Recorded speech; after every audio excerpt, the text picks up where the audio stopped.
Welcome to seesaw kitchen. तर मी आज बनवणार आहे 1 महिन्यापेक्षा जास्त टिकणारे पाकातले मोदक. अगदी नवीन रेसिपी आहे, आत्तापर्यंत यूट्यूबवर कोणीही बनवलेली नाही. औंढा नागनाथजवळ हिंगोली म्हणून एक गाव आहे, तर तिकडे एक नवसाला पावणारा गणपती आहे. तिथे हे मोदक मिळतात, पण बहुतेक ते मैद्यापासून बनवलेले असतात. तर इथे मी आज गव्हाच्या पिठापासून हे सेम पद्धतीने मोदक बनवत आहे. तर इथे मी गव्हाचं पीठ घेतलेलं आहे 1 वाटी. तेल गरम करण्यासाठी ठेवलेलं आहे. कडकडीत तेल आपल्याला घालायचं आहे.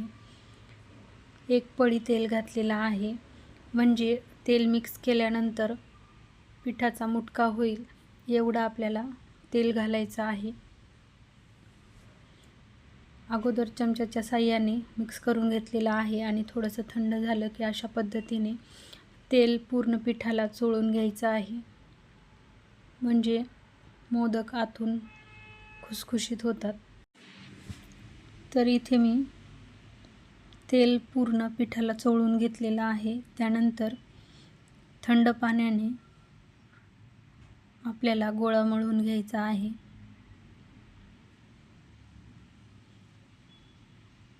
खूप जास्त घट्ट नाही, पण आपण चपातीला बनवतो त्यापेक्षा घट्ट मळून घ्यायचा आहे. तर आता रेस्ट करण्यासाठी हा गोळा ठेवूयात. तोपर्यंत आपण पाक बनवून घेणार आहोत. 1 वाटी जर पीठ असेल तर पाऊण वाटी साखर घ्या आणि त्यामध्ये अर्धी वाटी पाणी घाला. तर इथे मी थोडंसं जास्त साखर घेतलेली आहे, कारण मला अजून मोदक बनवायचे आहेत. तर मी पाक एकदम बनवून ठेवणार आहे त्यासाठी. तर साखर विरघळल्यानंतर त्याला उकळी येईल. उकळी आली की आपण अधूनमधून चेक करायचं आहे, एकतारी पाक बनतो का. एकतारी पाक आपल्याला बनवून तयार करायचा आहे. तर अशा प्रकारे बोटावर आपल्याला थोडासा पाक घ्यायचा आहे आणि चेक करायचा आहे की पाक बनतो का नाही. तर बघू शकता आपला एकतारी पाक तयार झालेला आहे आणि यासाठी एकतारी पाक परफेक्ट आहे. तर आता पाक थंड होईल तोपर्यंत आपण हा गोळा थोडासा मळून घेऊयात आणि याचे मोदक बनवायला सुरुवात करूयात. तर अगदी सॉफ्ट झालेला आहे आणि आता अगदी छोटे छोटे मोदक आपल्याला याचे बनवून तयार करायचे आहेत. यामध्ये आपण स्टफिंग वगैरे काही करणार नाही. तर अशा पद्धतीचे हे मोदक आहेत, अगदी आगळे वेगळे. खूप थोडासा गोळा घेऊन त्याचा आपल्याला मोदक तयार करायचा आहे. सोपी पद्धत आहे. एवढ्या 1 वाटीमध्ये 50 ते 55 मोदक बनवून तयार होतात. जर तुम्हाला 51 मोदक बनवायचे असतील तर तुम्ही एवढं पीठ घेऊ शकता. आणि आता गॅसवरती कढई ठेवलेली आहे. तर एवढे मोदक बनवून तयार झालेले आहेत. आता तेल गरम झालेलं आहे आणि अगदी लो फ्लेमवरती मोदक तळून घ्यायचे आहेत. तर आपण जर फ्लेम हाय केली तर आतून कच्चे राहतील.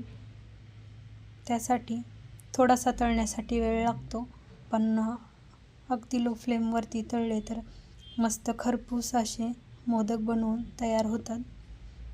तर आता गौरी गणपतीची भरपूर कामे असतात आणि काही महिला जॉबलाही जात असतील तर त्यांच्यासाठी ही बेस्ट ऑप्शन आहे. अगोदर जेव्हा वेळ मिळेल तेव्हा हे मोदक आपण 8 ते 15 दिवस अगोदर बनवून ठेवू शकतो.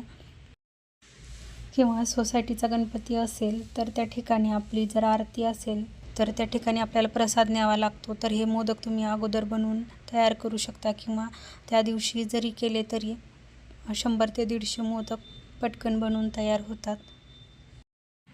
तर बघू शकता मस्त असे लो फ्लेमवरती सोनेरी रंगावर मोदक आपण तळलेले आहेत. अजिबात मोदक तळताना घाई करायची नाही. तर आता आपण मोदक काढून घेऊयात आणि याच पद्धतीने उरलेले मोदक आता आपण तळून घेऊयात.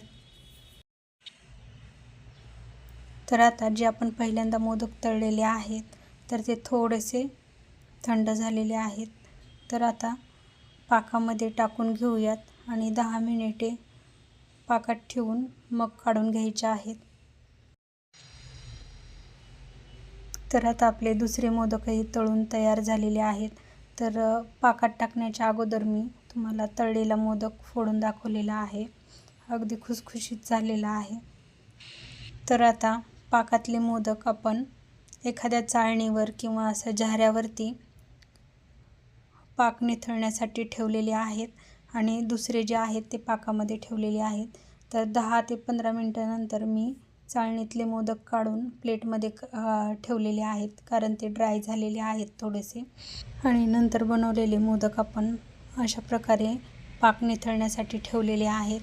आणि आता सर्व मोदक आपले बनवून तयार झालेले आहेत. वरतून थोडेसे कडक आणि जर तुम्ही फोडला तर खुसखुशीत असे मोदक तयार झालेले आहेत. आणि तेही अगदी कमी साहित्यामध्ये, जे की आपल्या घरगुती रोजच्या वापरातील साहित्य आहे. मोदक पाकातून काढल्यानंतर पूर्णपणे कोरडे झाले की हवाबंद डब्यामध्ये भरून ठेवा. 1 महिन्यापेक्षा जास्त टिकतील. आणि हे मोदक तळलेले असून सुद्धा खूप जास्त तेलकट असे वाटत नाहीत. जर तुम्हाला माझी रेसिपी आवडली असेल तर लाईक, शेअर, सबस्क्राईब करायला विसरू नका. भेटूया अशाच एका छानशा रेसिपीबरोबर. तोपर्यंत बाय बाय.